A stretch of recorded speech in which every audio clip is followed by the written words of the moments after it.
السلام علیکم زما ګران خوږه ملګرو دوستانو چرته چوي خاد او بازو سي دی وخت کې از چې ناست ما د دنیا ټولو نظر په دغه ځای باندې دی چې کوم اسلام آباد کې ټاکيږي امریکا ایران ترمنځ سوله کیږي یعنی دریم عالمی جنگ خطر او غنه علاوه هم دومره لوی جنگ چې ټولي دنیا کې بدلون راوسته او دی وخت کې ټولي دنیا نظر په دې باندې دی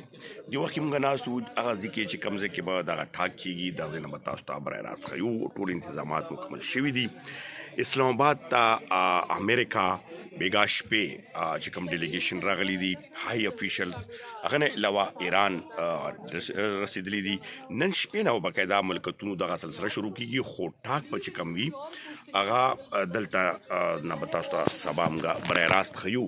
دغه تاسو موږ حال خيو دغه کې به انټرنیشنل میډیا نه هم ډېر لکه ټولي دنیا نه ابزرور یعنی سره میډیا نمائندگان چې ټول چینل تاسو ګورئ چې ټول چینل باندې دی وخت کې پاکستان دغه ټاک په حواله سره هډلاین چلیږي اوس دغه یو عزت چې کم دی الله تعالی پاکستان ته په داسې موقع باندې ورک چې یقینا چې دی وخت کې دنیا کې ډیر زیات دغه باندې فوکس کیږي چې پاکستان کم نمونه دی حالاتو کې او دنیا کې صرف پاکستان نوم بهري چینل باندې او بیا کم اپریسیشن دی کیږي د سره د کومګه ګورو پاکستان کې اندرونی یا چې کومګه پاک افغان رلی کوم صورتحال نو دا هم د دې سره تر لشي چې الله دې کی کامیابی راکړي الله دې دغه کامیاب سره غبوزین او دینه علاوه د پاک افغان چې کوم خاص کر چینه کې مذاکرات چې کوم دي هغه هم کامیاب شوي دي او هغه فاینل چې کوم رزلټ دی هغه بقاعده سټیټمنټ هم راغلی دي هغه هم تاسو ډېر زر وینئ او دې سره چې کوم دغه لارې تړون دي د نوري مسایل دي نو دا هم حل کېدو اوس ډېر زیات ښکار دي خو سره پاکستان کې دغه سي سره بدلون سره موږ بس چند خبرې کوو چې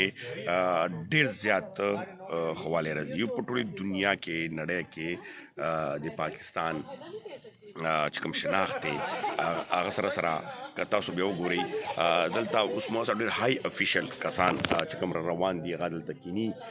دنیا برنا دلته راځي خو ستاسو ورور بس بل نه ورته حاضر دی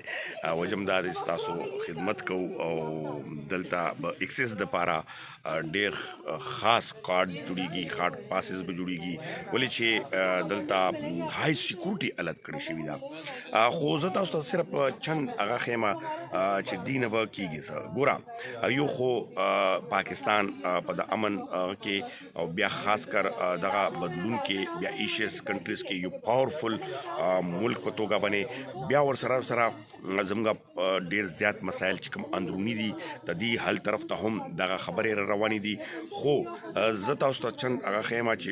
چینه کې پاک افغان هغه شو په دې باندې ډیر زیات هغه شو زموږ افغانانو چې کوم معاملات دي داخل کې دوسرا بورډرز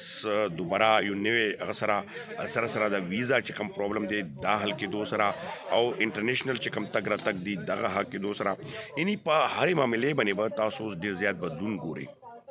او بل په دې باندې فوکس هم دی چې کم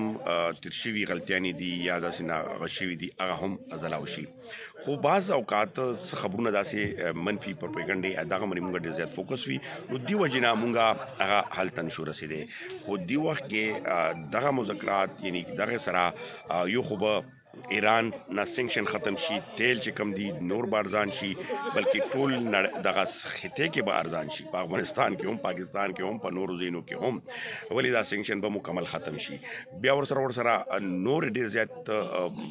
مواقع پاکستان ته نه بلکې ټولي جنوبي ایشیا کې ټول مسلمانانو ته رسیدلی شي نو په دې وجې سره دعاګانې وکړئ خصوصي دعاګانې وکړئ چې الله دې دا امن راولي او دغه ګټه چې کومه ده پاکستان ترلاسه کړي او دغه کې پاکستان دغه کې کامیابي ترلاسه کړي